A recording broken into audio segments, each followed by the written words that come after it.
Welcome to View from the Gutters, the comic book podcast where each episode we discuss a collected edition, trade paperback, or graphic novel, and then recommend and vote on the book for the next episode. All right. Well, hello. We are View from the Gutters. We are a weekly comic book club podcast. On each episode, we read a topic work, discuss it, and then each person nominates a book for the discussion on our next episode, and we vote on which one that we're going to pick. I'm Tobiah Panshin, and with me, we have Kayleigh Fleeman, Audrey Preti, DeForge, and not with View from the Gutters is Gil Lawson. Gil Lawson. Hi, Gil. Hi. Thanks for being here with us. Glad to be here. So I guess we're here generally to sort of talk about Fannish interests and how to creatively talk about the things that you like. Is that correct? That seems vaguely. All right, I'm getting a thumbs up. Yeah. So I was thinking maybe we could just kind of go down the line first thing and just kind of talk about the various creative interests that we have and the various ways that we've expressed them, because I know there's a large diversity of interests on the show. So, Kayleigh, would you like to start us off? Yeah. So I'm Kayleigh. I didn't really get into comics until I was a little bit older. I was in college when I was like, well, I don't like doing any of most college things, like going out to parties, so what shall I do? And I started watching Firefly, and I started reading comic books, and yeah, my life was over after that. I work at a comic book shop now called Olympic Cards and Comics. If you're ever in the area of Olympia, Lacey, feel free to check it out. We've got couches, we've got a cafe. You can hang out all day if you want and just read, much like your local library. I read a lot of indie comics and some superhero, mostly Marvel comics. Thor is my favorite. I read a lot of like young adult fiction, and part of my Fannish expression, including the podcast that we all work on, would be cosplaying and getting tattoos of fans I like, or fandoms I like. So I'm Audrey, and I got into comics when I was like 12. Like looking over my dad over there. I got into comics when I was like around 12, I think. And my dad basically was like, "Why aren't you into comics?" And I was like, I don't know, like, I'm at recess, dude. What do you expect? So he handed me my first comic, and it was The Long Halloween. It's a Batman comic. And ever since I read that dang comic book, I have been hooked. I have no social life. My life now consists of reading comic books, going on Tumblr, and sitting at home. Much like the average teenager, right?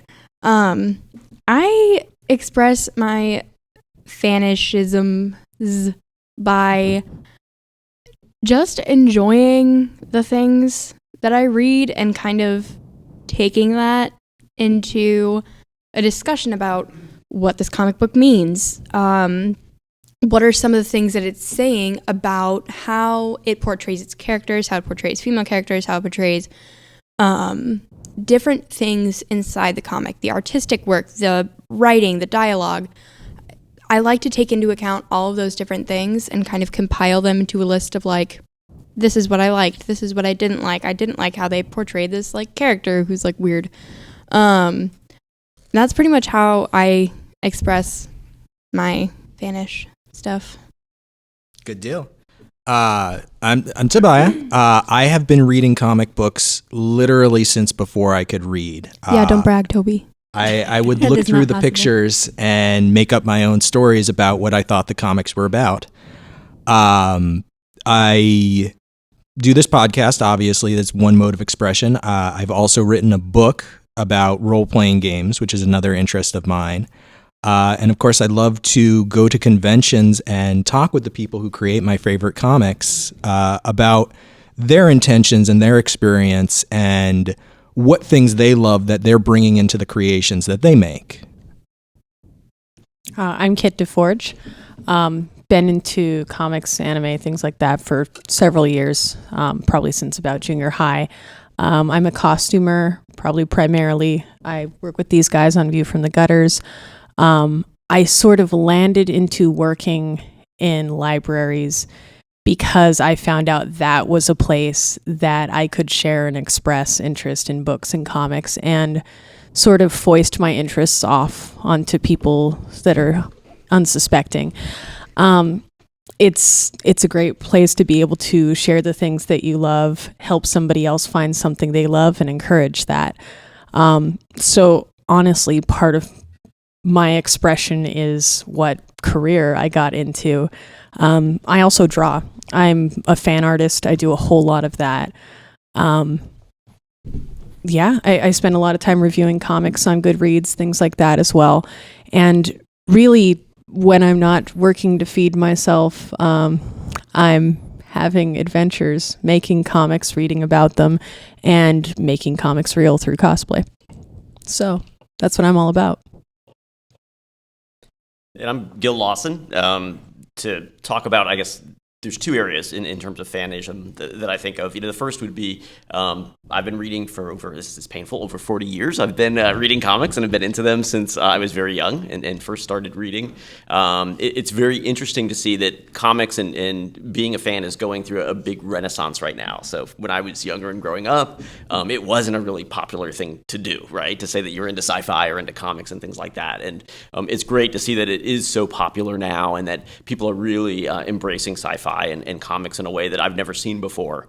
It's fantastic. In terms of the things that I do as a fan, I also like to go to cons. I love the fact that comics is this amazing medium where you can have the very biggest names in the field and you can go to a convention and just talk to them about what they do, right? You can shake their hand, talk to them about what they do, learn about their creative process. And I think it's really hard to do that with any other major type of genre where you get that kind of access and the ability to do things. So I love going to cons and love talking to creators. A lot of fun. I read a ton as well. So, on my nightstand, every night before I go to bed, I'm always reading either digital or paper comics and try to read quite a bit and check them out from the library as well. So as a fan, like sci-fi, really enjoy reading sci-fi books, comics, movies, and have been doing it for quite some time. As an indie creator, so a little bit over 10 years ago, I decided, not only do I like to read these things, but it would be really fun to try to take a stab at writing them. And it's a very interesting medium to try to create in as well, because it's almost like creating a film, and you're working with a whole cast of partners that help you usually bring a comic to life. So as a fan, been doing it for a long time, and as a creator over the past decade or so, I've had a lot of fun actually trying to do the very difficult but fun task of creating comics. Awesome. So I think, I guess kind of the through line between all of those things is that there are lots of different ways that you can express your interest, whether it be through producing your own art, writing, just talking to other people about what you love, doing costumes, or doing something like what we do, which is really about communicating with other fans and having a conversation. Part of the beauty of View from the Gutters is we're not doing anything special that anybody couldn't do themselves. We literally just took the conversations that we were already having privately and just introduced microphones into the mix, which has been a really interesting and fun process over the last few years to kind of have the opportunity to learn the skills of a podcaster and get to reach out and communicate to other people the things that we're interested in. One of the most heartening things in this whole process has been hearing from other people, hearing people send us emails saying, I haven't read a comic in 20 years and you got me interested in reading comics again. Or I've never read a comic book. I never knew where to start. And I listened to you guys talk about it, and your passion got me interested enough to go into a comic book store for the first time and really try something that I thought that I would like, and now I am a comic book reader. So I don't know, where do you guys want to go next? Do you want to talk about your relationship to podcasting a little bit? Or Yeah, I mean, sounds. Audrey, as a new reader, you've been reading comics for a couple of years now. Yeah. What has your experience been with podcasting and with talking to other people about comics? How do you feel like it's made you a more engaged fan? Yeah, so I think when I first started reading comics, I was kind of like, I didn't feel the same way that I feel about them now, which was that when I first started reading comics, I was like, oh, this is just a normal book. I just read it and then I'm done reading it. And I don't have to analyze the text. I don't have to do anything like that because I don't have to think, whatever, it's just a book. Now, like I said before, I kind of think of it as kind of analyzing what the author is trying to communicate through his comic, whether it be indie comics, superhero comics, normal people comics, which there are none. Is normal. Yeah. But when I was raised around a lot of adults. I never really had a lot of friends my age, so I was very kind of mature for my age in a way. And when the first time that my dad had me on the show, View from the Gutters, it was a really cool and awesome experience because I finally got to talk about something that I loved with actual people that understood what I was saying. And it was like this kind of light bulb that went off in my head that was like, oh, I can actually talk about this with other people that actually can have a conversation with me. And it was so fun because what comic was it? I think it was Was it Hopeless Savages? I think it was Hopeless Savages by Jen Van Meter, which I recommend that book. It's great. It's a great comic book. But I finally had a real conversation about what this comic book means to young adults. And it was such a unique experience for me because I'd never been in that situation before and I had never been talked to like I was an equal. It was always kind of like, oh, you read comic books? Cool. And we never really got to talk about what the comic was saying and what this means for the comic industry. It was more like, that's a cool comic, whatever. And I think that's how I kind of got into podcasting. Yeah. Do you want to share something about it, Kayleigh? Just yeah. Your experiences as a fan? Yeah. Sorry, apologies. I need a haircut, so I'm going to keep doing the dramatic hair flip. When I first started reading comics, it was sort of just casting a wide net out. I really didn't know what I would like or what was even available. The college town that I was in really surprisingly didn't have a lot of books. So it was kind of hard to get your hands on anything that wasn't a textbook or wasn't like, higher reading. So comics were hard and few to come by. So one of the first comics that I picked up was Sandman, which is still to this day one of my absolute favorite comics. Marvel Zombies, still to this day one of my least favorite comics. Just a huge modpodge of these different books, and I was just kind of struggling to find what I liked in comics. After I kind of had a chance to start to hammer that out, but not really, I was asked to be on a very early episode of View from the Gutters, where we had a ladies' night, and we read a book called Whiteout by Greg Rucka, and I had not read that book before, and I read it, and I was like, I don't know what I'm going to say. I don't know, I don't know. I don't know how to express how I feel about this book. Once the conversation started, it was like this doorway open. It was like, man, I have opinions about things and I want them to be recorded for posterity. And I want to argue with Joe. Yeah. Well, no, he wasn't on that one. But yeah, that still holds true. I do love me some arguing. But no, just being able to find a way where it's like, I can say how I feel about this book. I can hear other people's opinions about this book, and by the end of the episode, my stance on a book might be changed. I have definitely gone into episodes really not liking a book, not really finding things that I could really attach with, I suppose. And by the end of the episode, I would have a new take on that book, and just sort of like, wow, I hadn't thought of it that way. I hadn't thought of it as an expression of this genre or a story about this character. I thought it was more about this thing here. And I really love having a platform where I can express that, and I can have these ideas that just kind of bounce around and tumble with other ideas until like final big idea comes out. Yeah, I can't count the number of times that I've been in the middle of a conversation with somebody and I'm like, I have this opinion. I believe this 100%. And then they say something and I say, I change my opinion 100%. You said exactly the right thing to make this click for me, where my understanding of this work has completely changed 100%. And that might be my very favorite thing about doing this show, is forcing me to examine my opinions, justify why I feel a way about a thing, and having that opinion changed, sometimes forcefully. And that's kind of a mirrored sentiment, is that not just through your expression of fandom.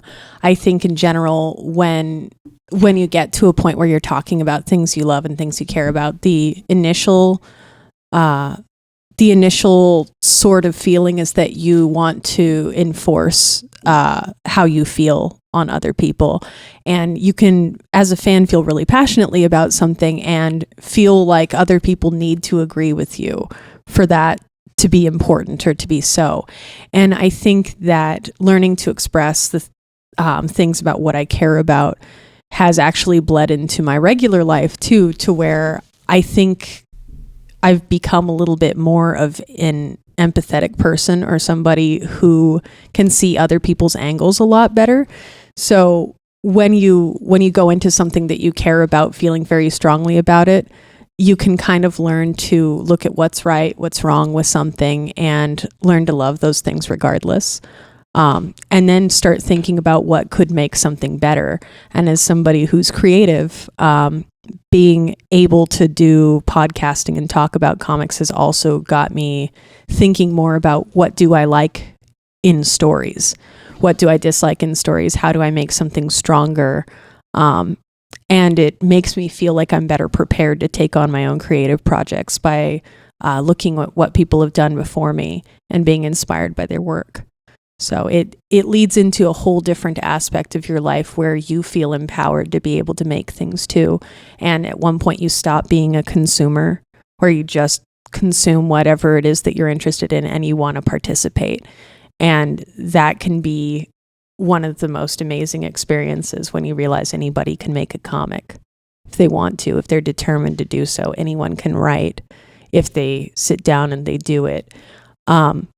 I think the best thing you could take from that in engaging with fandom is the knowledge that anybody you can connect with can also empower you to do things yourself. And a lot of people think it takes some sort of individual inborn thing or talent or something, but it takes work, and it takes love. And I think that's what I like best about it, is that I'm always feeling like I'm more capable of engaging with what matters to me. So, what about you, comic guy? Yeah, I'm not a podcaster, so I have no experience with it. But I will say it's really interesting hearing everybody's thoughts about engaging with art in a different way, because you've got an audience and you've got multiple perspectives coming in. The only analog that came to mind as I was hearing you speak is that I mentioned a little bit earlier how much I love going to conventions, and Emerald City's coming up, and for 3 days I get to just be a total fan. But I will say, this year. Yes, 4 days. Yes, I'll only be there for 3, but 4 days.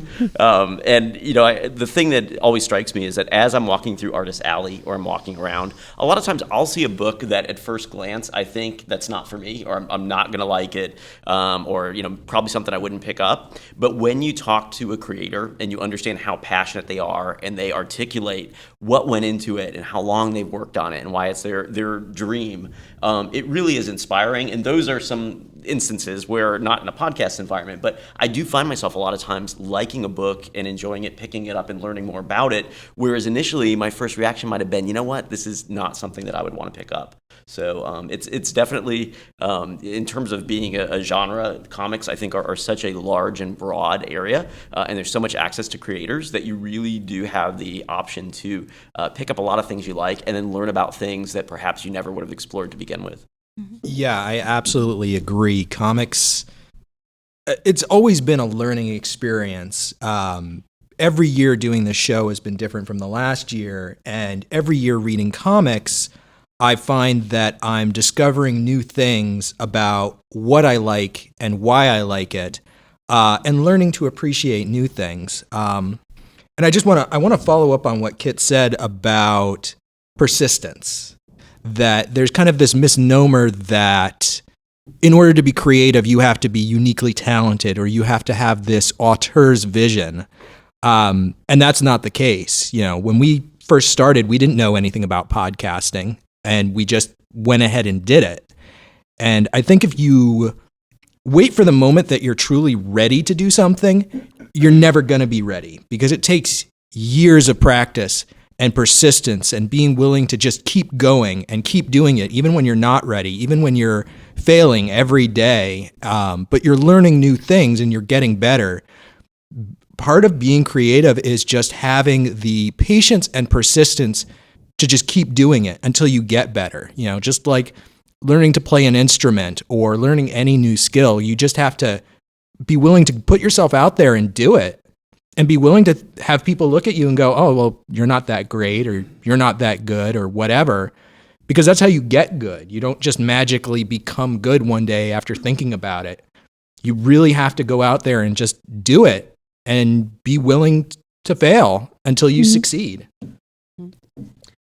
I wasn't going to do this podcast. I had no intent to do this podcast. I'm still not sure how it happened entirely. Joe tricked you. Yeah, I was deceived into this. And a lot of my reasons for not wanting to do this initially were exactly that. I thought about people saying what they didn't like about what I say, or disagreeing with me, or not liking whatever thing that I say or I do creatively, and being really insecure about that. Like, some complete stranger may not like what I think.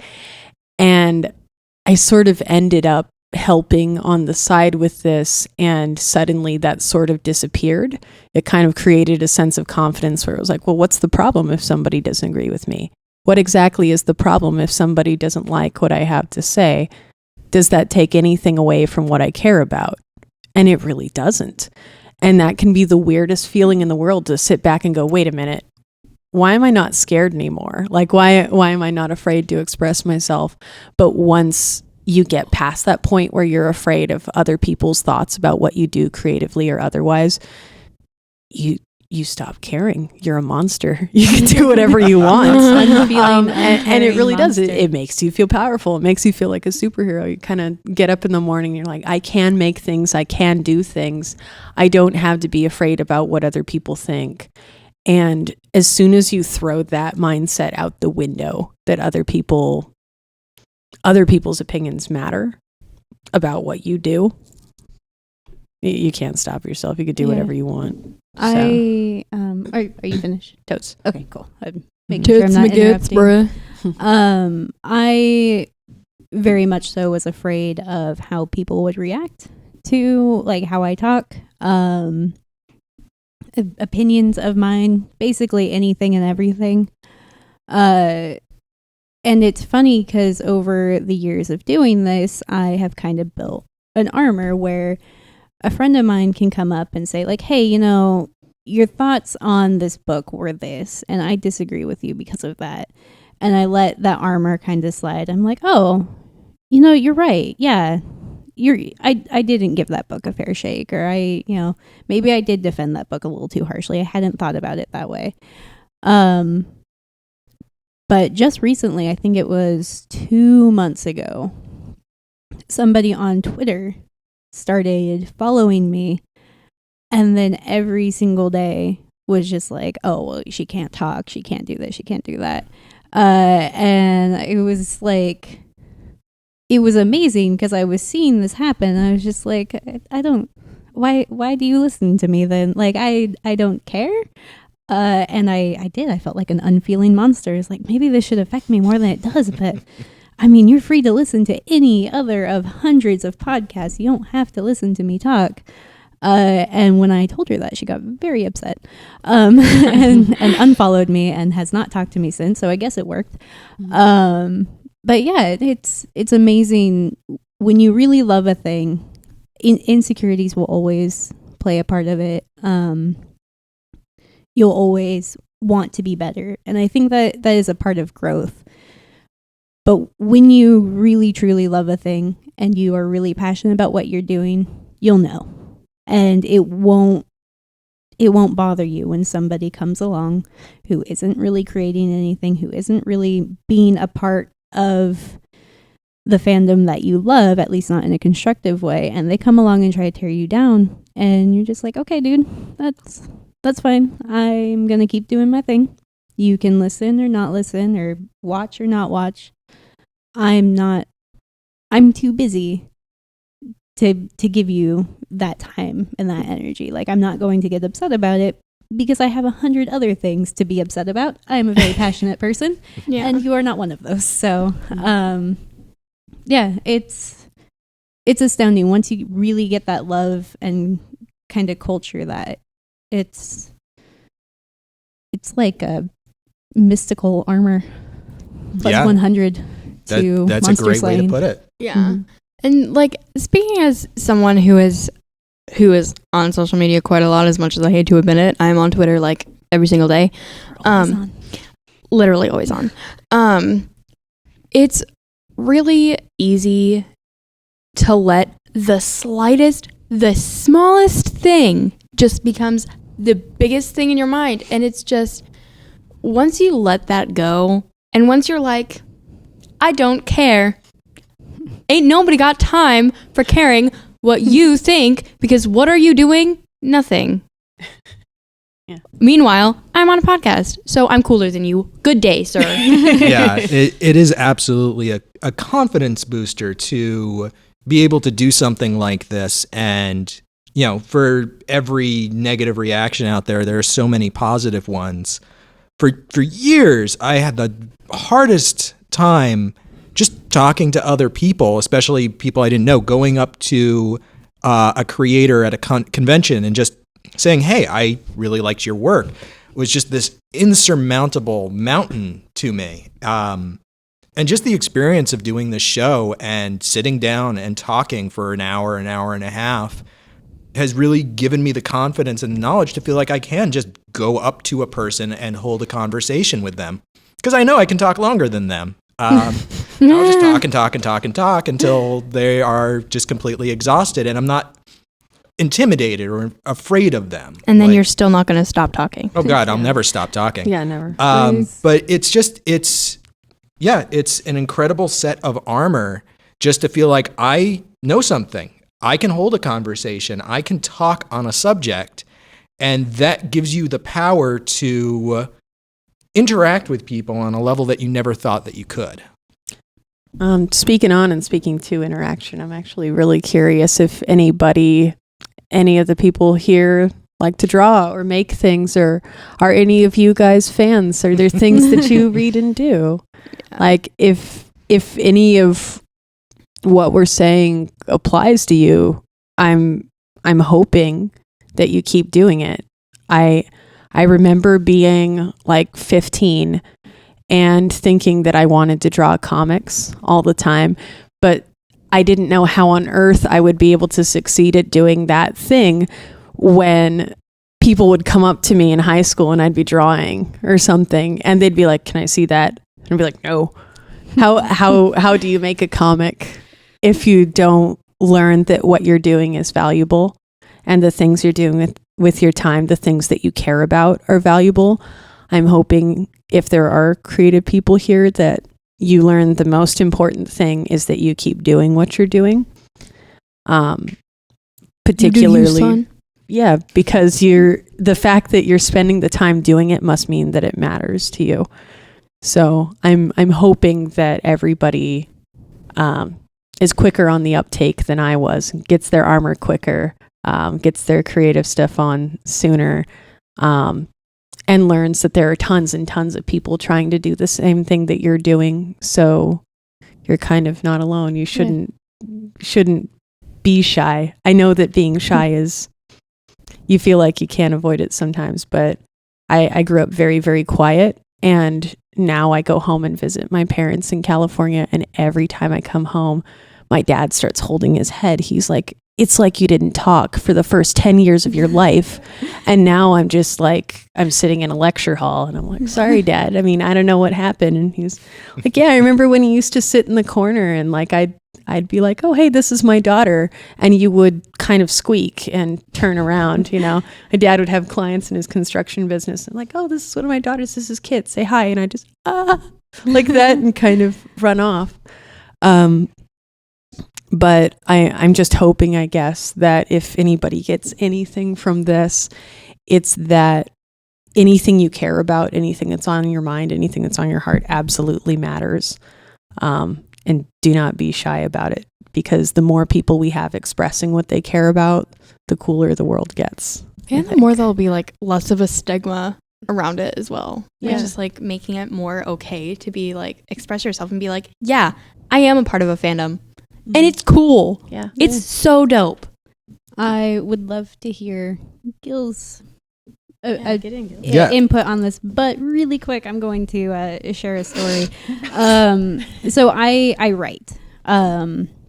Nothing published, nothing official, but I like to write. I have got about 10 novels that I'm in the middle of writing because I can't finish anything.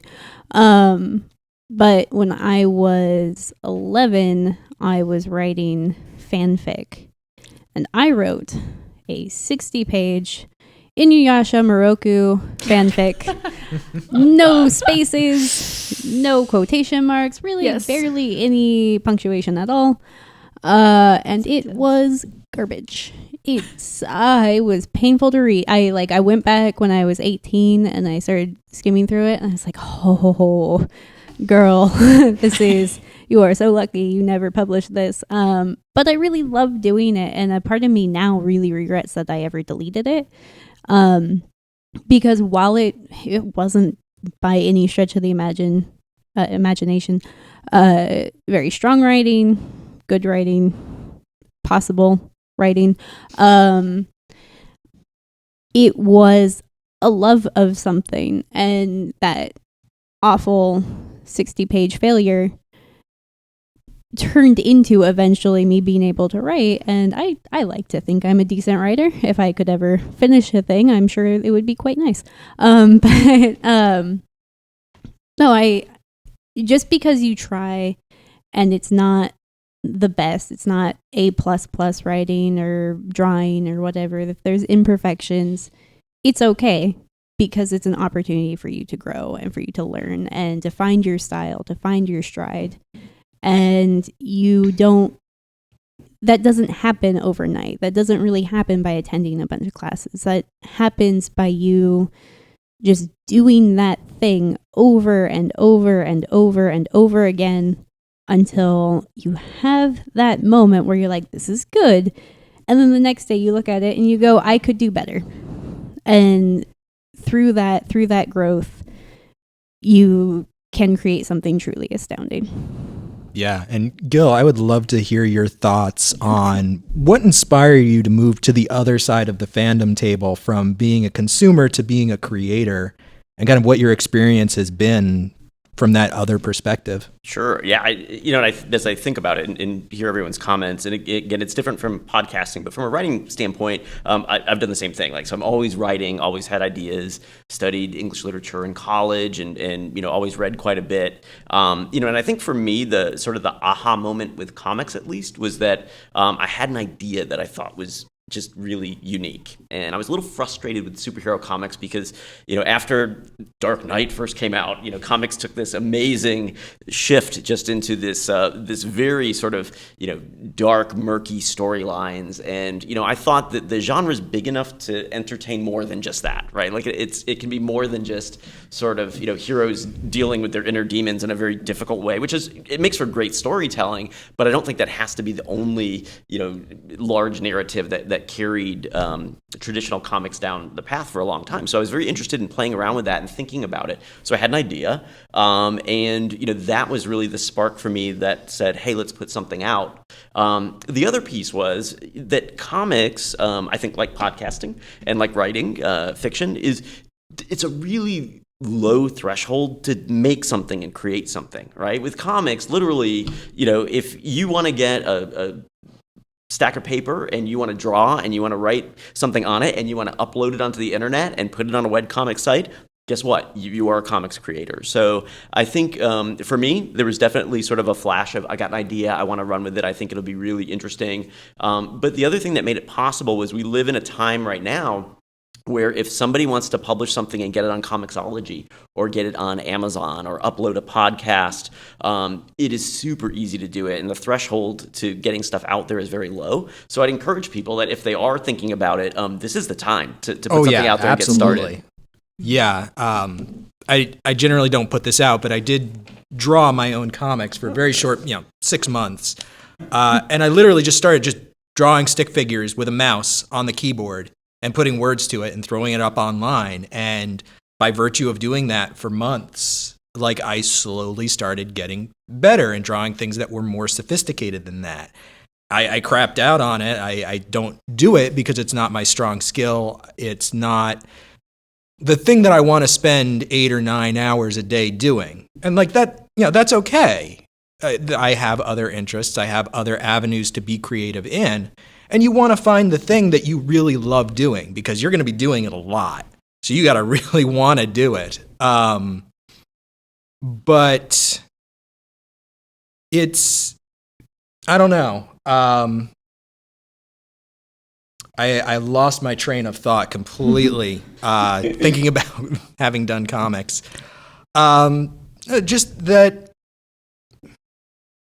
Help me here. I actually have a thought on this. Go ahead, and I'm going to try and recapture where I was going with that. Put your finger on your nose. That's what I do. Do that. Oh my God, okay. right on my nose. So what Gil was saying to you guys leads me into something that I think a lot of people don't realize. We're in this nice, lovely building called your local library. One reason that I'm here, that I started working here, was the realization that this place really does help you do anything you want to learn to do. And I believe that firmly. If you want to draw comics, give me an excuse. Give me an excuse why you're not doing it. And this applies to me too, because I actually had to finish doing things. So here's an excuse you give me. Well, I want to draw webcomics, but I don't know how to get them on the internet. Cool. Come up to my front desk over here. I'll show you where the scanner is. I'll get them into your email and then you can get them online. Well, I don't have internet at home. That's cool. We've got internet in this building. Well, I don't really know where to meet other fans or how to do things. In our teen area here, we have art from some fantastic young artists here. You guys can meet each other. You guys can work on your fan expressions together. This building is full of books that will teach you how to draw comics, that will teach you how to draw anything in the world, how to write. Any of us up at the front, that little sign that says info or help, you walk up there, you can learn to do anything that you want to do. So if you're concerned about not knowing how to start with comics or not knowing how to draw better or write better or do whatever better, you don't have an excuse. If you can get here, we can help you. And if you really care about these things, if they really matter to you, you can absolutely find a way.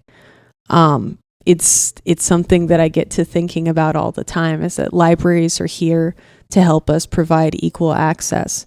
That means if you're a fan and you're not near a comic book shop, that's cool. We've got comics here. If we don't have that comic here, we'll get it from somewhere else. Just about anything you're interested in, we can help you find. And it's not just this building in this place. It's all the buildings in our library system we share with. It's libraries all across the world that will lend us graphic novels and comics that you care about. You have a ready resource that, frankly, if me or this guy here is at the front desk, we're going to be creepy and excited about it. So that's a thing to keep in mind. If you want to do these things, there are ways to learn it, and there are ways to have access to do what you see online all the time. So I got my thought back. Good. It is the question of accessibility, and what Gil was saying, there is no better time than today. And I did want to talk about our podcasting set up just a little bit. I got these microphones for about $10 each. Mic stands, like $12. I just picked this guy up on eBay for like $120. The cameras that you see over here, $20 at Goodwill. You can do a podcasting setup for under $100 easily. If you want to do comics, pencil, paper, use the scanner at your local library. It's so possible to do whatever creative thing that you want to do and put it out there for people to enjoy. So there's no reason to ever say to yourself, I can't do this. I don't have the resources. I don't have the tools. Because you can go out and get those for an amazingly affordable price. You know, things that 15 years ago you needed a $5,000 studio or custom tools, you can do for, tens of dollars. Hamiltons. Yeah, so many Hamiltons. Yeah, and speaking back to what Kit said is that, like, the one thing that I love so much about the world that we live in, although there are not many, that libraries and just comics and books in general give you so much inspiration. If you read one book, it can give you an inspiration for an entire series that you want to write. Any time of the day or night, aka me or Kayleigh. So it's just the possibilities of ideas and inspiration and drawing too is just so endless. And, I read comics and I read books because I sometimes cannot think of how I want to express things, or I can't put into my own words what I want to say. And I'll read a book and I'll be like, this is what I'm trying to say. This is what I'm trying to communicate. And this is perfectly executed in a way that I can understand. And that's something that blows my mind every time I read like a book or a comic book or anything at all. Is just so amazing that anything that you read or see can give you so much inspiration to give just an entire project. Conversely, things that you read or see that you're like, wow, I did not like that at all. I can do it better. Yeah. That's a huge thing. I talk very often about the importance of representation in comics, and there are certain genres in particular that seem to fail. Smaller minority groups and just representation in general. And so when you read that and you see they failed this group, like they did not represent this character well, they did not do this well, you can decide, okay, I am going to write something better. I'm going to write basically this character again. I'm going to fix it. Right now, especially in comics, we're seeing this massive movement for equal representation of different shapes and sizes, different orientations, races, just gender in general. We have superheroes are coming out that are taking up the mantle of these legacy superheroes. We have Miss Marvel, who is a young Muslim woman who loves her family, lives in New Jersey. We have Captain Marvel, a woman who is an ace air pilot. We have Thor, who is now like Lady Thor, goddess of thunder, and she's fantastic in every way. We have,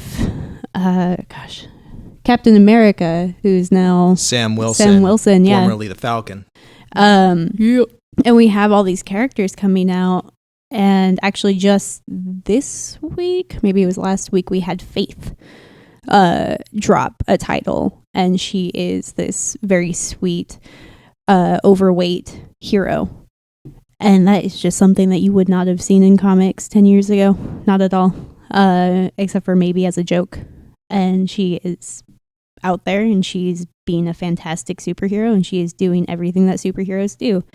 And that is in large part because these writers and creators saw things that they did not like, saw representation that they did not agree with, and said, no, I can do it better. Yeah. So, I mean, we've been talking for a while. We do have a microphone set up here since we are recording this. If anybody has any comments or questions that they'd like to share with us, they're welcome to come up and talk to us. Or if you just want to yell it out from the back row, that's fine too. Yeah. Did anybody have any questions or comments that they wanted to share? Yeah. Yeah, please. If you don't mind coming up. Mm-hmm. Yeah. This is going to go out to literally tens of people. Mm-hmm. All 10 of you. Yeah. So I was curious. So I'm a person who got pretty seriously into comics around about 7th grade, worked in a comic book shop for a while. Me and my friends were all into it for a good number of years, went to cons and stuff like that. And then I fell off and got more into music and kind of being a knucklehead for decades. And I'd still like dip my toe in comics and kind of see what was here and there, but didn't follow any of the series I was into for decades. And just in the last year, I visited a comic book shop by my parents' house and tried to get back into it again. Said, hey, what do you guys got? What do you recommend? Because I mean, it all was just like looked, mystifying to me. It was just so many different titles and variations, and Marvel was like ending everything and then rebooting, and I'm like, that's kind of something they did back then when I was into it. It's like, all right, Mm-hmm. So anyway, so just watching the whole evolution from when I got into now. And so like my son here, he's been kind of sort of getting into like the Flash and whatnot from the TV show, and so has been buying like the comics. We've got him, compilations of the comics and stuff, and I drag them to comic book shops with me sometimes and try and get them to buy comics. And it's interesting to me. I'm getting to a point, I swear. No, it's good. I'm enjoying this thoroughly. How much mainstream comic content there is, Flash television show. I mean, it's basically a hit, I believe. Supergirl, I think, seems like it's doing okay. I mean, the movies, obviously. Certainly there's aspects of it that get watered down, and possibly that can't be helped. But what do you think about, what are all your opinions on where comics are going and how it's affected by, like, so much mass mainstream acceptance? And not just Marvel, but, like, other stuff gets picked up, sort of. Like, I was amazed that they made a Watchmen movie, because I thought, well, where's the audience for that? And I don't know that it was a quantifiable hit, but I mean, they spent a lot of money on that movie, you know what I mean? And just that they took a story like that and took a chance with that. So where do y'all think, is the mainstream effect on comics, for good or ill, rather? Yeah. So I just want to say one tiny thing real quick. You made the right choice getting to Flash, because he's clearly the best, and I will fight that to my dying day. Audrey, now we can actually get into opinions. I think the comics industry, it's kind of a double-edged sword right now, because you have what they call the big two, Marvel and DC, and they're in this really weird place right now because they're constantly rebooting their characters. They're, putting out multiple number ones for the same character in the same year. They've got the incredibly popular movies and TV shows now, and so they're constantly kind of trying to shift characters to maybe more of the same representation that you have in those markets and distancing themselves from what made them popular in the first place. And it can be incredibly difficult to get into superhero comics, especially right now, because of all the changes that they're doing, just boom, boom, boom, one after the other. It can be difficult to even know what comics come in what order.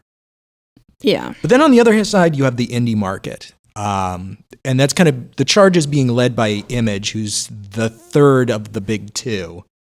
But there are so many other publishers as well who are putting out so much great content right now. The market for indie comics has never been better. And there are so many incredible series across so many different genres that no matter what you like, you're going to be able to find something that you enjoy within the realm of comics. And the best piece of advice that I can give you is go to your local comic shop, talk to the people who work there, tell them about the things that you like, and ask them to help you find things like that. And the second best piece of advice I could give you is listen to our show, because that's what we're all about, is talking about comics, recommending books, and trying to help you find what you're going to like. In at least every one episode of View from the Gutters, we have to do some shameless promotion. Yeah, it's a rule. It's in our handbook. The fact that you're already listening to us means that we need to tell you to listen to us more. Yeah, that's very important. Otherwise, you might forget. Yeah. As far as superheroes and trying to find where to begin, I'm going to do a shameless plug for where I work. Olympic Cards and Comics is one of the biggest comic book shops on the West Coast. There, I did it. Buddy. So Gabby would be proud people come in, they see wall to wall of this giant warehouse just filled with books, and they just stand in the doorway, mouth agape, and like, wow. And, well, I have no idea where to begin. There are certain superheroes who I feel have been failed by the big two, where there's just not a whole lot of really great things about them. And sometimes the best thing about them are the animated TV shows that came out. Justice League. Yeah, Justice League is a great example of that. But, oh my gosh,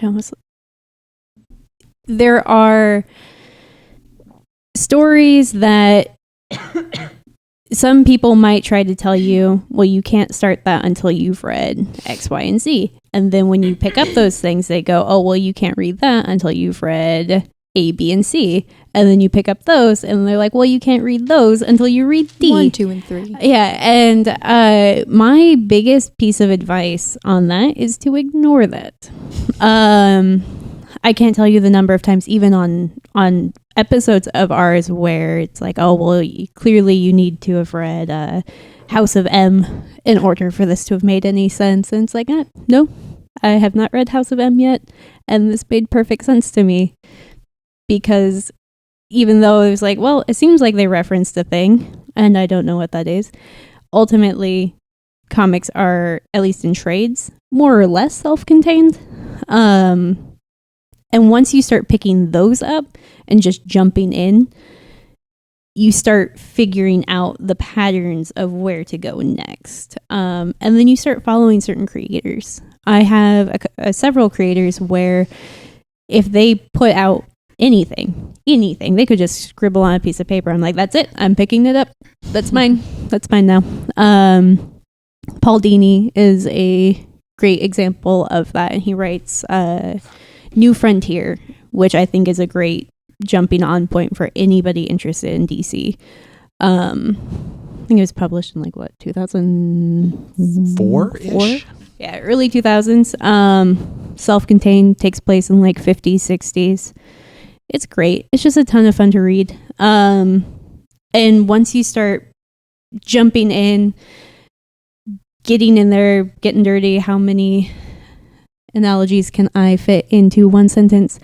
You really start understanding this character and really just like, okay, well, this one that I read was garbage. I'm not going to read anything until somebody tells me otherwise from that creator or from this person.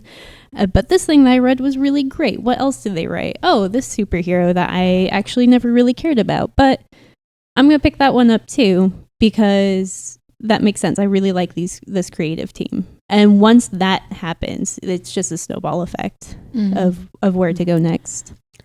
I want to hop in on that Watchmen comment. I think the Watchmen being turned into a movie is a really interesting and great example of you bringing that up, particularly because it as we know, it's a pretty complicated comic to talk about. And I think that comics going more mainstream is largely related to the fact that we're beginning to see the comics medium with different eyes.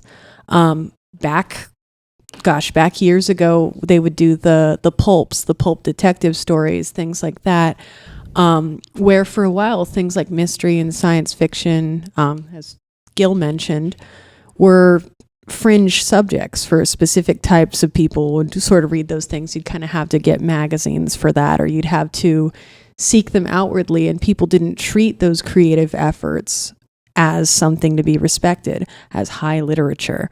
One of the great things we have about being so pop culture centric in this country is that we're beginning to respect all different kinds of creative efforts and see what sort of things we can get out of all kinds of mediums. I also was really surprised that Watchmen was turned into a movie. But the fact that it was also makes us kind of sit and think, well, what sort of work do we want to see is a large part of that. What do we want to see? And Watchmen is something very different from what most mainstream media things related to superheroes have come before. And most people haven't watched those sort of things.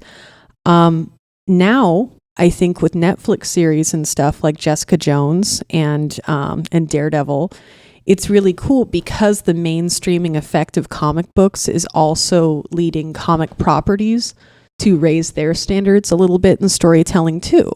Certain things like the Daredevil series, it's relying a lot more heavily on some of these crime series and pulp sensibilities to bring a really cool, interesting product to people in a new way. People who may otherwise not have read Daredevil could watch this really engaging, really tense crime series and go, I love that. I didn't know that I liked comics. And that's something that I know that a lot of people who have been in comics for a long time may struggle a little bit with the idea that this thing that they felt was special to them, that they had to seek out, especially at a comic store that maybe they got teased for when they were young, is becoming cool. And I think that's hard for some people at first to kind of figure out how they feel about that.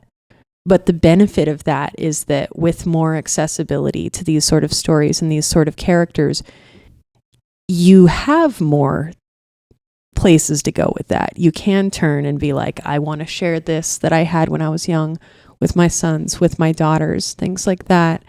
And have like a whole world of things to share with people and different types of media too. So it doesn't just have to be the books. You can go see movies together. You can go to conventions. You can enjoy fandom in many different ways.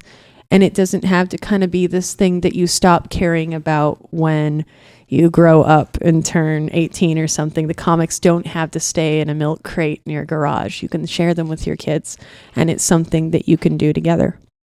I love that about the mainstreaming of comics. Joe is a dad.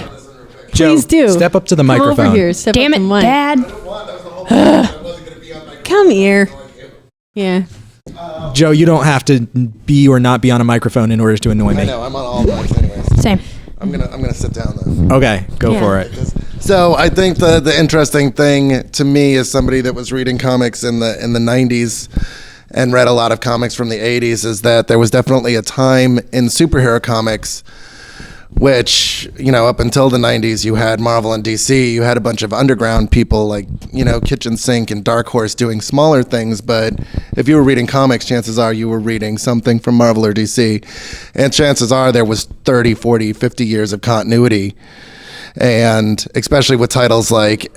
Yeah, exactly. And Crisis cleared the board for a lot of things, but in Marvel in the 80s and 90s, you had people like Claremont writing things, and you couldn't just pick up an X-Men book because you were like, well, Madeline Pryor, there was all this stuff going on that if you had no frame of reference for it, you kind of had to fill in those gaps by going back and tracking down issues and there was no Wikipedia for you to just look something up. You had to go to the comic shop and track down 20 years worth of back issues What? that they or may not have to have. I remember as a The kid. internet wasn't a thing? I remember as a kid driving around to every comic shop in a 50-mile radius, looking for this specific issue from this specific run to find out what happened. Well, I remember, I mean, and I think at that time too, there was a lot. As somebody who was a comic book collector, there was a certain amount of pride. And like, I called 10 stores and I had to drive 50 miles, and I found this issue, and it answered this one question I had, but now I have 10 others.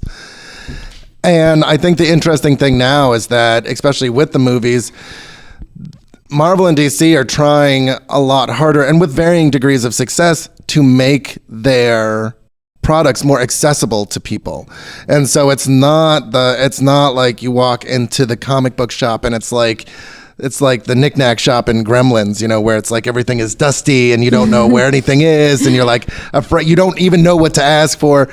You can go in and you can be like, hey, I saw an episode of Daredevil and I really liked it. Like, where could I get started with that? Or, hey, I watched Guardians of the Galaxy. There's these very easy jumping on points. And I think that with the rise of indie comics and with the prevalence of like things that our Image is doing, it's a lot easier to just go in and be like, I really like mystery, or I really like crime, or I really like romance, or I really like sci-fi. And you have just all these things to choose from. So I think the beautiful thing about being a comic book lover and having your hobby be wrapped up in that and your fandom is that it's so much easier to share now. It used to be that you would say something about the X-Men and people would just be like, oh. And now you can talk about the X-Men and people are like, oh yeah, I saw the movie. And there's at least a point of reference there. And you can be like, oh, well, if you like this movie, then you could go read this run by this author because it's really great and the art's really good. Or you can, if you liked the Superman movie, you can read this Superman comic because it really gets into like these cool ideas about what Superman can do. And I think that for me is I don't see that slowing down. I don't see that trend going away anytime soon because comics have definitely arrived. We have spent a large time fighting what we say on the shows all the time is the biff bam comics aren't just for kids anymore, but this has been the case for almost 30 years. Yeah. And so now people are starting to realize that. And I hate the mainstream aspect of it. It's like, I don't like when the X-Men movies came out, I didn't get upset because they weren't in all their individual goofy outfits. Like, I sort of understand they have to make concessions because they're going for a wider audience. Like, on some levels, that kind of stuff bugs me, but I sort of get it too. But then, and like with Watchmen, they updated their costumes, but they still had their own, you know what I mean? But they made it at a really good time where visually it looked, they pulled it off, it didn't look clunky or goofy. But there are aspects of it where it's just like, it's so everywhere. It's like, I feel like there's going to be a collapse. It's going to crash. We all get that way because we love this stuff, and that's the thing. Like you said, we all get this way where on one hand, we do have a love-hate. Like when you're a fan for years of something, maybe you do worry a little bit about the integrity of the thing you liked, maybe being altered by having to distill it for a larger audience. And I think that's a legitimate concern that people have for sure. It's kind of like food. Sounds really weird, but it's kind of like in culinary and food, when you're getting food from different countries coming to America, different people come to America and start up restaurants, right? And there are always the types of people that go in and say, this doesn't taste the way they make it in Thailand. And it's like, well, that's because you're in America. Americans have different sensibilities. It's kind of like that with comics. It's like, well, we've got our thing. This isn't my comic book fandom. This isn't the way I know my comic books. But you kind of go, well, now that's because everybody wants to try a taste. Yeah, I think there's a generational thing too. I think I myself come from the generation where this was our thing. There was this group of people that was in the know. They could name all the Robins and knew, what had happened to Jean Grey, and that was a badge of pride. And now, I definitely struggled with that. And it was doing the podcast that helped me to kind of see that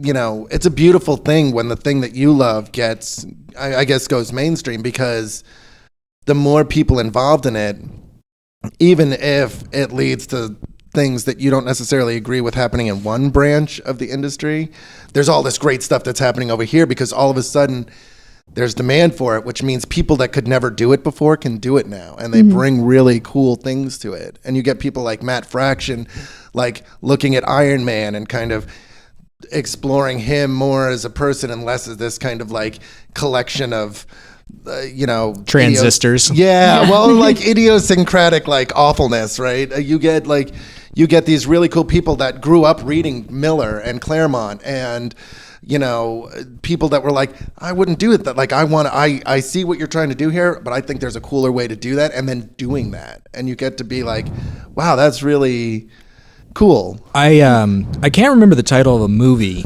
but there was a movie that came out maybe 10, 12 years ago. And the basic plot is this guy dies and his mother goes to sell his comic book collection. She has no idea what it's worth. And these two comic shop guys come in to look at it, and they find all these incredibly rare number ones and like important issues. It's worth thousands and thousands of dollars. And the movie turns into this fight between the two of them as to who's going to profit off of buying these comics. And at the end of the movie, one of them is lying on the ground with the comics, and the other guy is standing over him with a gun, and they are having a competition over who can answer the most comic book trivia in order to determine who gets the comics. What was the first appearance of Wonder Woman? All-Star Comics number 8 or something like that? Or All-American Comics?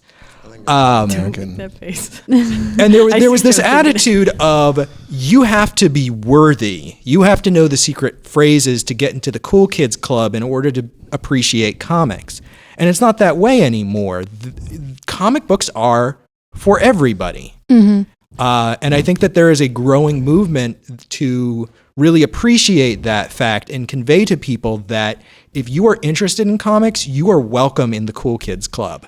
You don't have to know the secret knock. Just come in and appreciate this thing that we all love, whether you have never read a superhero comic, but you watch The Flash on TV, or you read comics back in the day and haven't picked one up in 20 or 30 years, or you're not the kind of person that we think of as a comic book geek, but you've always secretly loved these things and you've been afraid to tell people that you love this thing. Come in out of the cold. Embrace the thing that we all already love.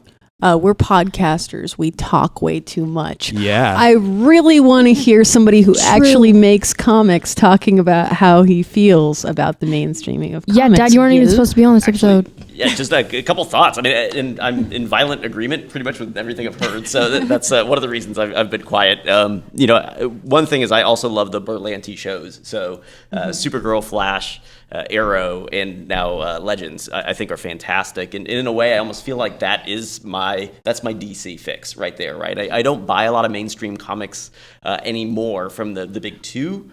Primarily, I think for the reason that you mentioned. So as there's been a lot of reboots and rebranding, and it's been hard for me to keep up in a way, and things move really fast and moved around a lot. So I've found that I tend to go with a lot of the more independent publishers. So it's Image for me most of the time, or Boom, or Archaea, IDW, and places like that. That they've each got their own universes. It takes a little digging, but true confession time. We had talked about it beforehand. Teenage Mutant Ninja Turtles. Like, I have never had anything to do with them before in my life. I love the new series from IDW. I'm on my 13th trade.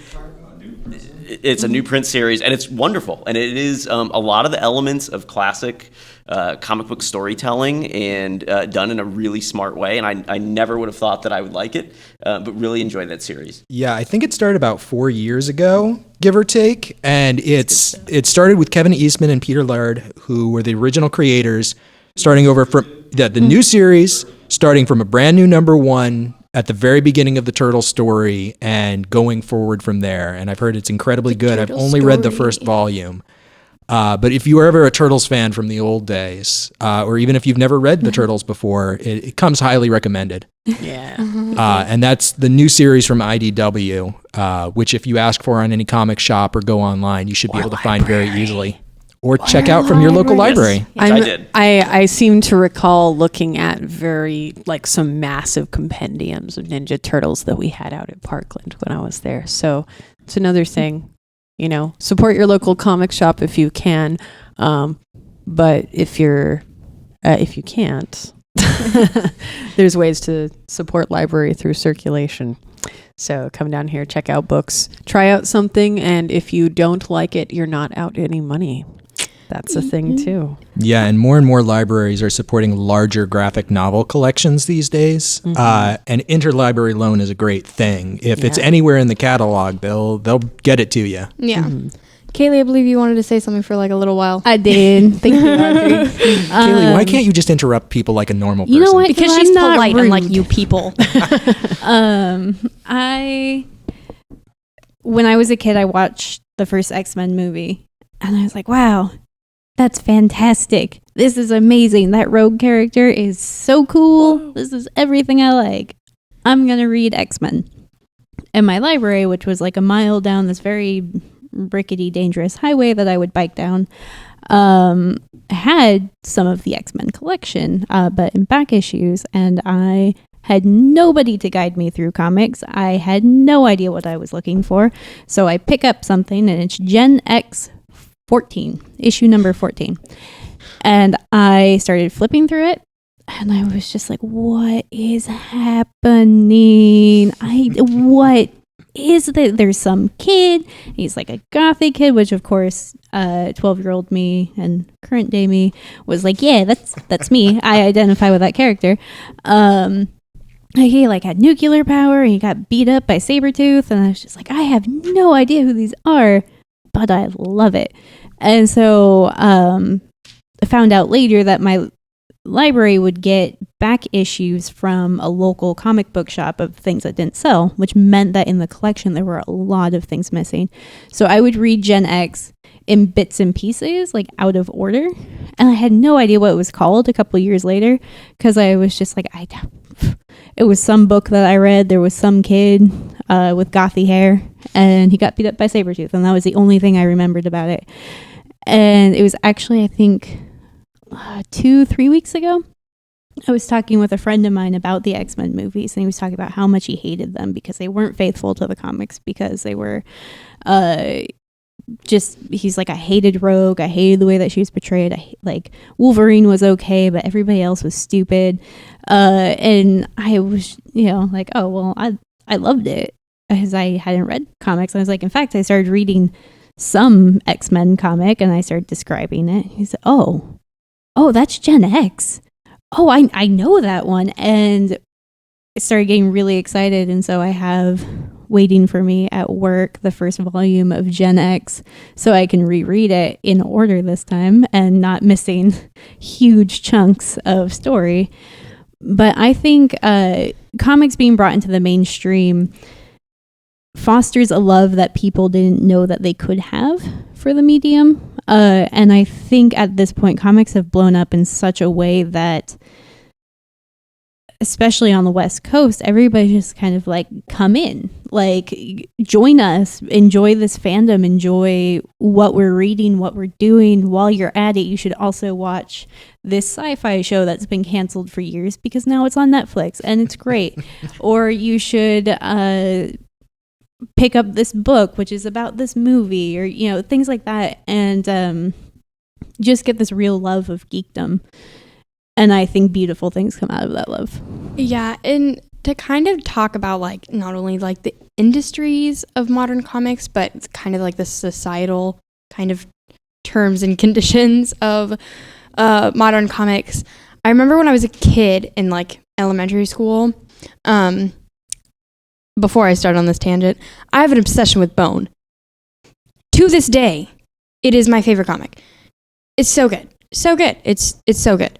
I also met the author at Comic-Con. Anyway, back to what I was saying. When I was in elementary school, I would like sit in class and like read Bone, because what else are you going to do in elementary school? There's nothing to do. You go to recess and you're done. So I would sit inside and I would reading stuff, and I remember the boys being like, why are you reading comics? Like, don't you have better things to do with your time? And I was like, I read it because I like it. Is there a problem with that? Because I was that sassy girl. Still kind of am. Kind of. But just a little bit. But I remember being like, they're just like kind of being this like stigma against women, like either producing, writing, or illustrating comics. And I'm very rebellious. Very rebellious. And even then, I was like, well, you know what? Time to prove you wrong, because it's what I do best. So I just would sit inside and read Bone till my heart's content. And I think it was last year when I was in 8th grade, my friend was reading Superman, one of the better Superman comics. All-Star Superman? All-Star Superman. Thank you. He was reading All-Star Superman, and I was like, dude, that's a really good comic about Superman. And he was like, you read comics? And I was like, yeah, dude. Like, my dad is on a comic book podcast. It's like pretty cool. And he was like, dude, that's so cool. I've never met a girl that's like actually into comics. And I was like, you probably have. You probably didn't know it. Yeah. Because I feel like if you're a girl in comics, it shouldn't be like a special thing that you're into comics. It should be kind of like, it shouldn't be unexpected. Like, I shouldn't go into a comic store and then be like, oh, it's a girl. Well, what's funny is working at a comic book shop, I have been asked only a handful of times, thankfully. Somebody will come up and, well, yeah, but do you read comics? It's like, as I'm holding the book that I'm reading in the comic book shop that I work at while talking about other comics that I've read. And it's like, yes, I do. I know that's a shocker, seeing as the location that we are both in right now. But yes, in fact, I do read some of these. Yeah. But generally, yeah, I think that the making of mainstream movies, TV shows, books, things like that has made it so that a much more diverse audience can jump in.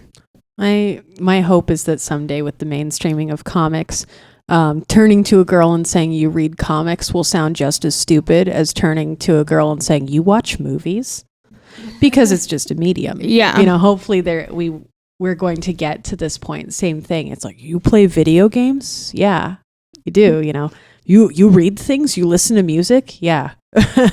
And that's one of the benefits too, is again, that wider net. And that just means more people that you can talk to, more people can get to know and enjoy things together. So yeah. Well, I'm not stopping you guys anytime soon. You could never stop us, Alex. Alex. Question of everybody, especially Gil.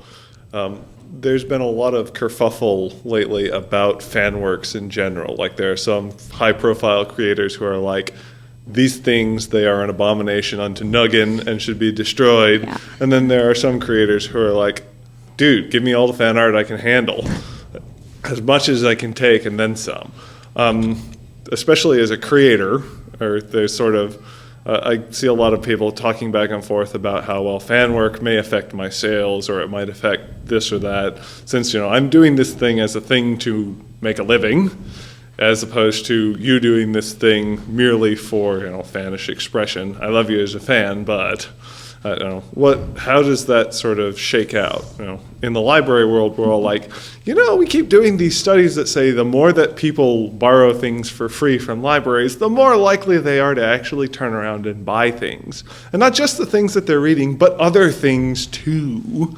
But that doesn't always seem to sink in certain places. So what are you guys sort of opinion-wise about fan works and how you think they do or don't affect sales and visibility and other sort of important things to creators?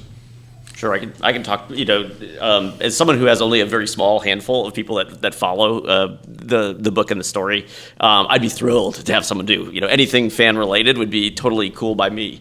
But that being said, when Charlatan hit comic shops, it was distributed by Diamond, it was carried by Barnes and Noble, and it was on Amazon when it came out. And again, shortly thereafter, people had scans of it up on the internet, right? So it's, as much as I was thrilled to have the book out there, I got to admit, I was just kind of like, I was irate. I was like, do you know how much it cost in labor and time and effort to try to put a book out there, and then someone automatically puts it up there for download? That was really frustrating. So that's one thought. But in general, I think that to the extent independent creators are probably more open to it, just because we're happy to have any kind of dialogue around our books, and that's always really exciting.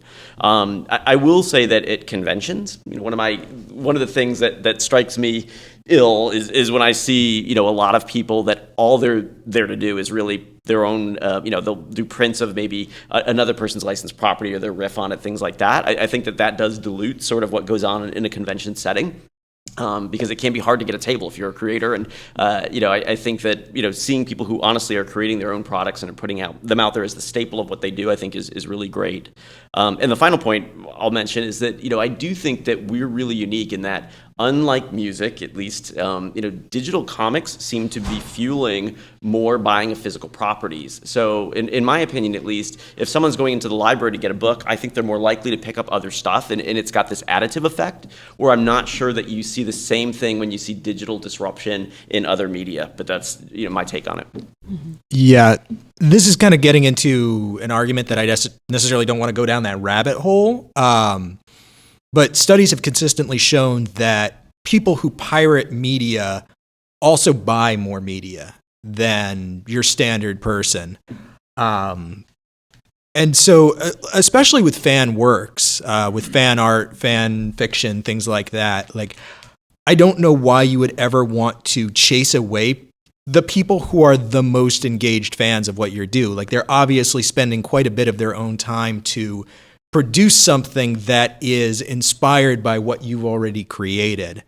And I can't imagine wanting to tamp down on that. And of course, I've tried to structure my own creative works as best I can as things that will only benefit from more people sharing them. I've written a book that's published online. It's available as a pay-what-you-want model. If you want to download it for free, that's fine. If you want to share it with 10 of your friends, that's fine. If you would like to give me some money for that, that's great. Our podcast is available for free online. Anybody can download it. Anybody can share it. And I think that that's something incredibly potent. Of course, we have a Patreon fund set up so that the people who want to give us money can do so in a fairly easy manner. And I think that as we go further into the digital age, this is only something that you're going to see more of, is people learning to adapt to this idea that content should be shared, and that engaging with your fans and bringing them into the conversation with your work is something that's really important. That you want people to say, hey, I love this thing so much, let me create a piece of that too. There's a guy who does a webcomic online. His name's Andrew Hussey, and he does a comic called Homestuck. And it's only a comic in the very loosest sense of the term. It's animations and music and mini video games and a lot of what we would think of as a more traditional comic page. And just an awful lot of the content that has ended up in this series has been things that have come from fans of the comic, people who are out there watching and observing and absorbing this and going, I want to do this too. And I have to give Andrew Hussey the highest regards that he has really capitalized on this and really engaged with his fans and brought them in and made them a part of his series. If you listen to episodes of ours, you will know that I think every single one of the hosts has a very strong and different stance as far as piracy goes. Yeah. So yeah, an argument better saved for a different day. But as far as fan art goes, I think as long as the creator of fan art is not profiting, off of the creation of fan art impacting the art of the original creator and their production, I think fan art is a fantastic way to bolster love. There have been many series that I have gotten into purely because of the fan art. TV shows, comics, anything otherwise as well, including musicals. But I do think that there is a fine line, and it's hard to distinguish when somebody makes fan art of, say, Doctor Who. It's not really impacting the creators of Doctor Who. And when they sell their prints, $20 at a booth, you are really supporting the artist that created that fan art. And that's very important. When you see somebody who is making fan art of a much smaller comic and they didn't get permission from the creators and they are selling prints and maybe taking up a booth at a convention that the creators themselves could have been at, I think then it's problematic. Of course, everything would you can't just set hard and fast rules about it because everything's a case-by-case basis. Every creator is going to feel a little bit differently about the creation of fan art. And so it is a difficult subject to get into. Ultimately, I'm 100% in favor of it, mostly because I really like having Daredevil posters. And if I only bought Marvel-approved Daredevil posters, I would be very sad indeed, because none of those posters are what I actually want. But on the other hand, if somebody were creating a Charlatan poster and Gil hadn't sanctioned it and it was taking away from his sales, I wouldn't really want to take part in that. I'd be cool with it. Oh, okay. All right, cool. Well, never mind. It's honestly, I think for probably the smaller creators, it's probably more exciting to have someone out there. Of course, people won't probably profit off of a Charlatan poster, seeing is how I have to give them away at most conventions. But I do think that I agree. It's someone doing an homage to something and they feel strongly about it, they really like it, is fantastic. And I do think that maybe there will be some business models that support it. I mean, I think is Amazon right now has a deal. I think people can actually write for certain approved properties, fan fiction, and get a cut of that. I'm not sure about that. That's not something I've heard of. I know that more and more people are jumping onto the Netflix subscription model. Mm-hmm. I know Amazon has a thing like this where you pay a certain flat fee and you get access to works. And then for the creator, based on how many people downloaded your work out of the total people that are subscribed, you get a cut of that. And I think that Barnes & Noble has something like that as well. I don't know about the fan fiction side of things. So I think there's a lot of disruption again, yeah. and in the free space, as you mentioned as well. Charlatan is for free. It's a rapidly changing landscape online, and as a web comic, I think the pay, asking people to download it for free if they want or pay something, I think is a model that's definitely got legs, and a lot of people are beginning to experiment with. Mm-hmm. One thing I know you said you didn't really want to get down a rabbit hole about this necessarily, but one way I've kind of looked at that kind of stuff, and I look at it this way with music too, is so I think in the 70s maybe like homoerotic fan fiction sprung up around Star Trek characters, right? And then I remember I went to a con and I bought a teddy bear version of Wolverine. Just put it out there. I did that as a thing. Those are things that the people who own the Star Trek property were never going to put out, and Marvel was probably never going to put out something like that. It was just some guy that took characters and drew them as teddy bears or something like that. Mm-hmm. So that kind of stuff, I sort of don't feel bad about supporting. But I feel like if you're exactly aping and going, I'm going to take this property, make my own version out of your realm from it, and separate it. Maybe on a Marvel DC level, you're probably not hurting somebody. Yeah. But I feel like when it gets down to an independent level, you're almost literally taking food out of somebody's mouth. Yeah. Yeah. I feel like, also, first of all, teddy bears of Star Trek characters, that sounds BA, dude. That sounds great. I would love to have that. That sounds awesome. But addressing what you kind of said was, I do agree like I strongly agree with you that, especially because DC and Marvel are the big two, I don't think they're going to get hurt from someone taking what they are and making something different that they probably won't do. But speaking about like fan art, is that like I feel like fan art, like publishing it and then selling it for money and then posting it on Tumblr, there's kind of a difference there. When you're making money off of something, there becomes like a fine kind of line there. And like DC, Marvel, I would even go as far to say Dark Horse. Maybe it's just me, partly because they're not like super independent, but they're still making enough money that I don't think that they would be too impacted by it. But like, for instance, like Supernatural or Doctor Who or literally any TV show that teens watch that go on Tumblr, me. I think if you make a cartoon of like 2 characters, 3 characters, however many characters, and it's adorable, post that crap on Tumblr, dude. Heck yeah. Sure. Like, not only will you spread the word of like the fandom, like I remember, like Tumblr is pretty much my life, to set the record straight. I thought that was Twitter. Why not both? 2 lives? More like a lot. Okay. So I remember scrolling through my Tumblr dashboard one time, and I saw like this little like fanfic. No, not fanfic. This little fan art thing, and I was like, these are adorable. What show is this from? And then I found the show, and then I started watching the show.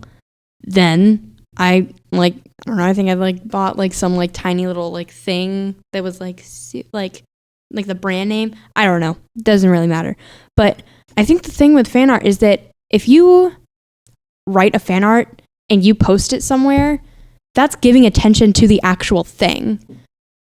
And I think that's really good, especially for like independence. Like if you make fan art or something, like if someone made fan art for View from the Gutters, like that would be totally awesome. happened, dude. Yeah, I know. We got a poster in our living room because somebody awesome made fan art. And that's like, that's crazy. And That's it's so weird. cool. And it gives like such a confidence boost to the creators, because it's like, someone likes my stuff enough to actually like make a poster. Like that's so cool. Like that must be like such an awesome feeling to know that people care about your stuff, like what you're doing so much, to go as far as to create fan art and then post it somewhere is like getting you that much more attention for what you're creating. Right. I think that we should draw a distinction between a copy and a derivative work. Yeah. Like I'm sure, Gil, you would be very upset. You put Charlatan for free online. Mm-hmm. Anybody can download those pages. Yep. If somebody came along, downloaded all the pages of your comic, bound them in a printed edition, and started selling them, that would be upsetting to you because they're just copying your thing and they're just taking it. If somebody came along and said, man, I really like the Charlatan, let me draw a Charlatan fan comic that is a derivative work, that would be a very different situation because they are creating something new, not just taking the thing that you created and making it theirs. Yes. If I can kind of put it in that reference, like I think that there is a very big distinction between just copying something and saying, I want to add my voice or my own unique creative spark to this thing. I think that the realm of cosplay is a really great example of this, that people are not just saying, I'm going to make this costume that's this character, and I'm going to take photographs of myself as this character and sell it online. That is a thing that happens, but you have so many people who are going, I'm going to make a variant on this. I'm going to put my own creative spin on this. I'm going to do the steampunk version. I'm going to do the fantasy version. I'm going to do the sci-fi version. I'm going to take this character from this show and I'm going to mash it up with this other style from this other show and make a original derivative work. And I think that is a vastly different realm. And I think that really at the heart of it is, are you adding your own voice or are you stealing someone else's voice? Yeah. And I think like also like with that in particular, like if you're doing cosplay and you want to do a character and you create your own creative spin on that, that is such a good creative outlet for you.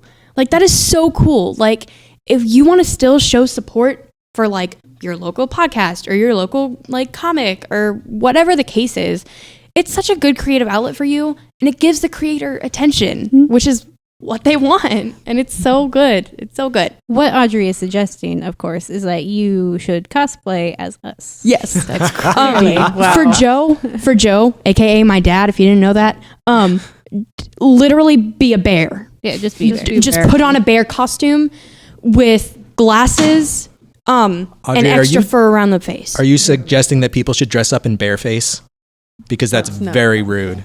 See, fine line, Toby. Fine line. Let's stay in the real world, please. Oh yeah, I think fan expression. To get back to that whiteboard, podcasting is an example of that. We do sometimes read these works for free, whether through checking out through the library, which is actually beneficial to creators because it ups circ numbers, and then the libraries will order more of those. Kit, correct me if I'm wrong on that. That's how I've understood. Pretty much. Okay, That's the simple version, but we know if you check things out whether or not you care about a thing. So basically, if we look at circ numbers or something, hey, comics are circulating a lot, we might be more inclined to get more. So we may not necessarily get more of the exact same comic, but a lot of the time when we look at those records and look at those numbers, we try to get an idea of what trends we have and what's interesting to our communities. So checking out comics is essentially supporting your local comics community in that respect. Mm-hmm. So simple version. Also, I will frequently borrow books from my work, just because as much as I love comics, cannot always afford to buy every single book that we recommend. That would be at least 4 trades a month, and that is a lot of money. I'm irresponsible, but not quite that irresponsible. And as long as you're not stealing a work and you are giving credit where credit is due, that's very important. So I may borrow these books, but then when I bring it back into work and somebody's like, oh, I'm looking for a comic about X, Y, or Z, and it's like, oh, I just borrowed this book. Here, let me just take it out of my bag and hand it to you because it's awesome and it's everything that you're looking for. Or what happened with one book was that I read it as a webcomic where it was available. I decided that I wanted a physical copy, and so I asked my boss to order a copy of it. And then she's like, oh, well, we don't stock that book at all. So why don't I just order 4 copies of it? And then that way, when you recommend it, people don't have to wait 3 weeks for it to come in. I was like, okay, cool, sure. That's fantastic. Thank you. And then because it's one of my favorite books, I kept pitching it. We sold out of those 3, and we are now waiting on a 3rd shipment of that book to come in so that I can keep pitching it to people. And so there are ways to read comics for cheap or for free, that do not hurt creators. There are ways to support fandoms even if you don't have a lot of money. And there are ways to help your creator. Whether it's as simple as just handing a book to a friend and saying, hey, look, I'm borrowing this book right now, or this is my copy. You should read it because I think you'll enjoy it. And they may or may not buy it later down the road. That helps. And I think that's important. And sharing your love does help a creator. Gil, is there anything else you wanna jump in? The only thing I was going to say, is I think about it and hear the comments is I think it comes down to respect for the property and sort of the intent and motivation behind what someone's doing, right? So if there is a purely profit motive in terms of what you're doing and representing a character or property, it seems to me that that's probably skirting towards the bad side of this whole thing. But Fannish expressions, which are really done with respect, where you're paying homage to what a creator's produced in terms of their intellectual property, seems to me to be that space where everybody's agreeing, it's good to play there. And in the middle, maybe there's a little bit of disagreement around what's cool and what isn't. Mm-hmm. Yeah, okay. And we did do an entire episode talking about the issue of piracy. So if you would like to check that out, it is available at viewfromthegutters.com. Shameless self-promotion number 2. All self-promotion I is think it's shameless like 6. self-promotion. So I'm looking at time. I'm noticing our discussion is getting long in the tooth. I'm trying to think about what if anything else we want to cover. Anything else? Get I know it? Kayleigh Comic brought books some cover. books in here. As far as even better. I just noticed books on the other end of the table, so I was hoping you guys would talk about them. Yes. Yes, Okay. yes. I was gonna say Kayleigh's got some recommended reading. Gil, of course, has some recommended reading. Yes. Do we want to talk about that? Why, yes, we do. So I brought, as we all know, libraries have a shortage of books. So I brought my own from home, because that's the type of person I am. So I brought some of my favorite comics, comics that are really well suited to young adult readers. And the first one of this is Anya's Ghost. It is written by Vera Broskell, also illustrated by her. And it talks primarily about this young girl who feels like she doesn't really fit in at school. She's 16, 17, and she falls down a well. And when she falls down a well, she's convinced, well, I'm going to die here. And everything's terrible. Everything sucks. She looks and she sees a skeleton that is also down at the bottom of the well, which does not help matters for her at all.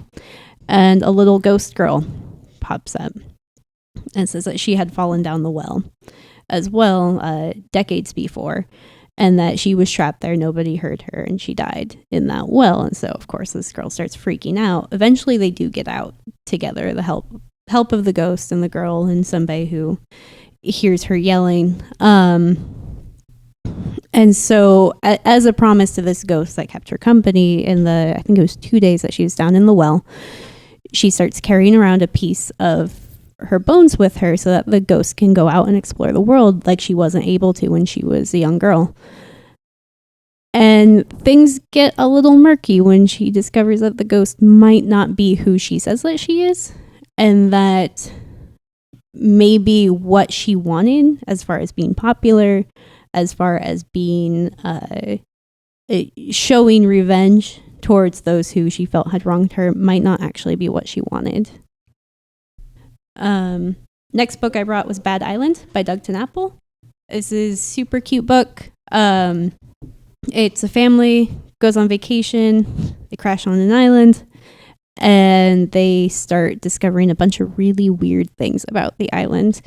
There are weird creatures about, there's a bunch of different signs carved into the stone. And that's when they discover that the island is living, and that they have to figure out how to get off of the island and also save those who live on and are the island. And Gil, I've got a lot of books, so I don't want to necessarily pitch. Okay. Captain Marvel is a fantastic run by Kelly Sue DeConnick. Captain Marvel took over the mantle some time ago. Marvel murkiness. This is a fresh start, so you don't have to worry about that, which is important. She is an ace air pilot, and she always wants to do better, faster, harder, more sort of a thing. Lives by the credo of Daft Punk. And she gets to be super awesome princess sparkle fist superhero, and I love it. Then there is also Lady Sif, Journey into Mystery, featuring Lady Sif, who is or was Thor's girlfriend, and now she has been fleshed out into her own really interesting and unique character. She battles monsters, she fights with others. We have a ghost microphone here. She fights with other Asgardians, she protects her home world, and is generally really cool, kicking butt, taking names. I have a lot of books, I'm sorry. And then there's Thor, who is my favorite. This is a run by Michael J. Straczynski. This is an excellent jumping on point. Asgard has fallen, Thor is dead, and then he comes back to life. And he has to rebuild Asgard, and he builds it in the middle of Oklahoma. right next to a very small town.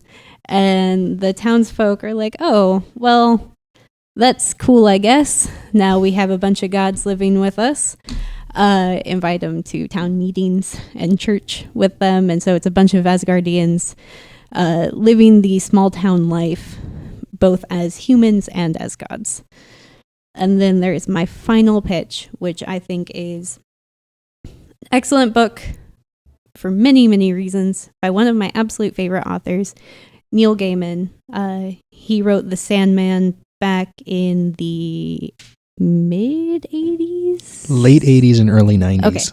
Okay. This is a 10-volume run. Yeah, 10-volume run. Follows the character Dream, who is imprisoned in a globe for like 70 years. And he gets his powers back, and he's trying to find all of his magical artifacts that others have taken from him, and he's trying to repair the damage that has been done from him being gone for so long. He has an older sister named Death, and then he has his other siblings, who include Despair, Desire, Delirium. There are others, and I've forgotten all of them. Destiny and Destruction. Yeah, those ones. Generally, amazing, fantastic world that has been built and is just insane, awesome craziness all the time. And then there is Charlatan, which I will let Gil pitch. Yay. Before I say anything about Charlatan, I'll make some other recommendations too. So as you were talking, there's so many great books out there. As I was thinking of a couple recently that I've read that I really like, one of them is Wild's End. I don't know if anybody's read that from Boom. It is an animal story. It's like Wind in the Willows meets The War of the Worlds. And kind of book I never would have thought I would enjoy and absolutely love it. So it's in its second arc, really well written storyline, great characters. It's a lot of fun. The other thing is the Afterlife with Archie books. So one of my other faves over the last couple of years has been there is a Archie horror series, and there's a Sabrina one that started as well, and they're both amazing. Great artwork, just wonderful storytelling, really creepy stuff. And then in terms of Marvel, as I was thinking about it, and someone else, Joe, you might have brought up Matt Fraction earlier. Someone did, the FF series and the Hawkeye series from Marvel were just great. Wonderful, self-contained. You don't need to know a ton of continuity. You can just jump in and read them, and fantastic artwork as well. So those are ones that really stood out for me as I was thinking about sort of teen-appropriate books. Ones that really resonated with me. I'll talk about Charlatan just really quickly. It's a book that was almost picked up by a big publisher around 2008, and they decided not to go with it, and we decided to put it out on our own. So the first 3 issues were combined into one trade, and it was in comic shops in 2009, and since then continued to write the book and put it up online. So it's up as a webcomic and on Ozmatic.com, so OZMATIC. It's available for free download if people want to read the issues and the continuation of the story. And then I revamped the first issue as well. So going back and reading, it's really hard to read stuff that you wrote and you go back and you're like, wow, I think I could do a much better job with the writing duties than I did back then. So I redid the first 5 pages. And again, the storyline in a nutshell is it is meant to feel like just a traditional everyday superhero comic. But, and the storyline we all know, whether it is, Green Lantern or whatever, there's this decision to be made, and you've got to do something to save the universe. And I think of the Supergirl series that's out right now, right? So if anybody watches Supergirl, in the very first episode, they just put her in the ship and send her off to Earth, and they say, go do good things. Well, in this book, the parents say no. So their daughter's chosen to be the next great savior of the universe, and as I think Earth parents would do, they won't give her up, right? And then one of the parents realizes that he's got some degree of facility with this totem that's supposed to give her powers, and he's not very good at using it. And that's basically the storyline in a nutshell. And hopefully it will last long enough so we get to see what the mom does as well with the totem. And that should be in the future, should we get that far out. But again, that's Charlatan, and if you get a chance to check it out online, I hope you enjoy it. And we've got a couple copies here as well at the library that will be part of the catalog. Nice. I actually have 2 tiny recommendations. One of which is Hopeless Savages by Gemma Van Meter. I swear to God, it is one of my favorite comic books ever. It follows Savage. Sorry, my microphone won't stay still. It's been like this all the time. Anyway, so it follows Savage and her adventures throughout her life or something. Life with her family. It's really good, and you should check it out because it portrays Savage in such a good way. She has agency. She's entitled to whatever she wants, and she's pretty BA. The other one is kind of for young adults. It's called Amulet by Kazu Kabushi, and I think I said his name right. Yeah. And it follows two siblings and them kind of finding their way through this mystical world. So just thought of those. So I thought I should share them. Yeah. And I know that I've plugged our show a couple of times already. I'll just say one last time. We have talked about most of these books at one time or another on the show. We've got well over 150 episodes. And we have a reading list of every single book that has ever been pitched on the show available on our website. Just as fair warning, there is coarse language on the show, but I would highly recommend checking it out. It's a really great resource if you just want to hear people talking about comics that they love and trying to kind of get a sense of what you might like as well. And we do have business cards over there if you'd like to take one. We also have stickers, and you're welcome to help yourself to a couple of each of those. Because who doesn't love stickers? No one. And unless anybody has one final thought, I think we should probably wrap up. So thank you all very much for being here. It has been a pleasure to talk to you over this last very long amount of time. Thank you, guys. Thank you. Mm-hmm. Alex.